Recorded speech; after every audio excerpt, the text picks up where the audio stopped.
नमस्कार बच्चों, स्वागत है आप सभी का हमारे यूट्यूब चैनल की एक और नई वीडियो में। आज का हमारा टॉपिक वार्षिक परीक्षा 2026 कक्षा 10वीं विषय गणित का निर्देशांक ज्यामिति के कुछ महत्वपूर्ण प्रश्नों को यहाँ हम देखेंगे जो परीक्षा के लिए उपयोगी हो सकते हैं। और इससे पूर्व वीडियो में भी हमने अध्याय 1, अध्याय 2, अध्याय 3, 4, 5 इस तरह जो अध्याय है पुरानी 10वीं के कुछ अध्यायों के महत्वपूर्ण प्रश्नों को हमने पुरानी वीडियो में समझाया हुआ है, तो आप उसे देखकर अपनी कॉपी पे नोट कर सकते हैं। चलिए हम बढ़ते हैं अपने टॉपिक की ओर। 7 निर्देशांक ज्यामिति। पहला प्रश्न है, सही विकल्प चुनकर लिखिए। मूल बिंदु के निर्देशांक, ये बहुत ही इम्पोर्टेंट प्रश्न है। मूल बिंदु के निर्देशांक होते हैं d 0 0। दूसरा, x अक्ष पर स्थित मूल बिंदु के से 4 इकाई की दूरी पर स्थित एक बिंदु के निर्देशांक होंगे। x अक्ष पर यदि 4 इकाई दूरी पर कोई बिंदु है तो वो होगा 4 0। इसका आंसर हो जाएगा 4 0 b।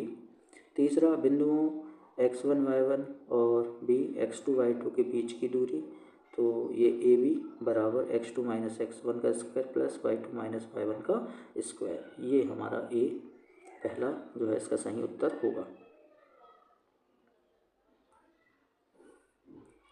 बिंदु ऋण 4 ऋण 7 किस चतुर्थांश में स्थित है? दोनों का ही मान ऋणात्मक है, तो ये तृतीय चतुर्थांश में स्थित होगा। इसका आंसर हो जाएगा सी, तृतीय।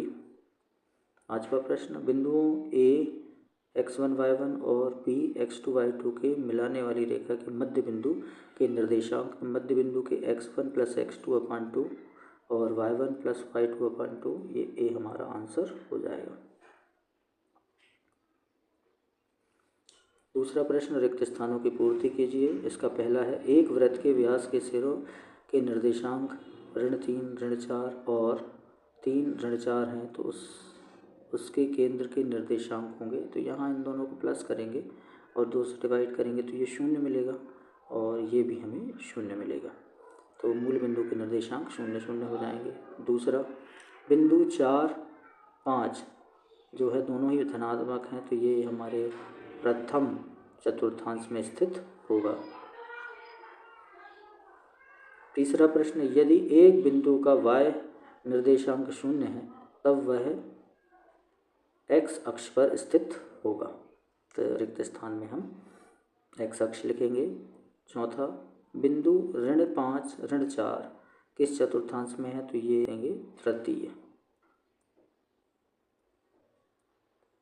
पांचवा, बिंदु 4 0 x अक्ष पर स्थित होगा, क्योंकि x का मान है y 0 है, अर्थात ये x अक्ष पर स्थित होगा। आगे बढ़ते हैं। सही जोड़ी। पहला है, x अक्ष का किसी बिंदु के निर्देशांक, तो x अक्ष पर जो स्थित है बिंदु उसके निर्देशांक x 0 हो जाएगा। दूसरा, y अक्ष पर स्थित बिंदु के निर्देशांक, तो ये हो जाएगा 0y। तीसरा, बिंदु 3 ऋण 4 वाला चतुर्थांश, तो ये चतुर्थ होगा, इसे हम चतुर्थ से जोड़ देंगे। चौथा, मूल बिंदु के निर्देशांक, मूल बिंदु के निर्देशांक 0 0 होते हैं, इसे हम b से जोड़ देंगे। पांचवा, बिंदु x1 y1 की मूल बिंदु से दूरी, तो ये हो जाएगा √x1 square plus y1 square. छठा, किसी बिंदु की x अक्ष से दूरी, तो x अक्ष से दूरी जो है वो कहलाता है कोटि,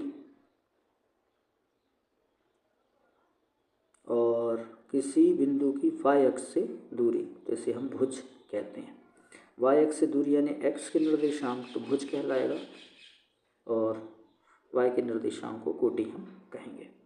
तो इस तरह से ही जोड़ी का मिलान हम कर लेंगे। आगे बढ़ते हैं। प्रश्न क्रमांक 5, सत्य सत्य लिखिए। पहला, y अक्ष पर मूल से इकाई दूरी पर स्थित बिंदु के निर्देशांक 10 0 होंगे y अक्ष पर, तो ये हमारा असत्य हो जाएगा। दूसरा, बिंदु P x y की मूल बिंदु से दूरी x square plus y square, ये कथन हमारा सत्य हो जाएगा। तीसरा, y अक्ष पर स्थित बिंदु के निर्देशांक 0 y के रूप में होंगे, तो ये कथन भी हमारा सत्य होगा। चौथा, बिंदु 1 5 प्रथम चतुर्थांश में स्थित होगा, तो ये भी हमारा कथन सत्य है। 5वां, मूल बिंदु से बिंदु एक्स वाई की x² + y² दूरी है, तो ये कथन भी हमारा सत्य हो जाएगा। 6वां, मूल बिंदु के निर्देशांक 0, 0 है, तो ये कथन भी हमारा सत्य है।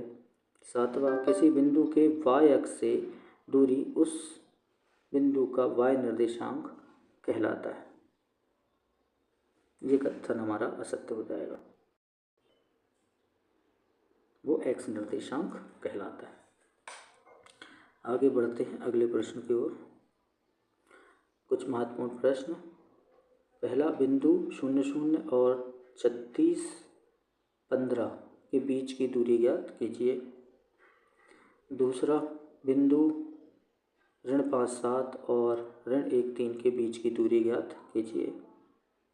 तीसरा, y अक्ष के किसी बिंदु के निर्देशांक ज्ञात करो जो बिंदु A 6, 5, B ऋण 4, 3 के समदूर है। चौथा, बिंदु A के निर्देशांक ज्ञात कीजिए जहाँ AB एक वृत्त का व्यास है जिसका केंद्र 2, ऋण 3 और तथा B के निर्देशांक 1, 4 हैं। पांचवा, बिंदु 2, 3 और 4, 1 के बीच की दूरी। छठा, बिंदुओं AB और ऋण A ऋण B के बीच की दूरी ज्ञात कीजिए। सातवां, y का मान ज्ञात कीजिए जिसके बिंदु P 2, ऋण 3 और Q 10 ऋण y के बीच की दूरी 10 मात्रक है। और इसे सॉल्व करके तैयार कर लें, परीक्षा के दृष्टिकोण से उपयोगी हैं। अगली वीडियो में हम अगले अध्याय के महत्वपूर्ण प्रश्नों को हल करेंगे। तब तक के लिए धन्यवाद।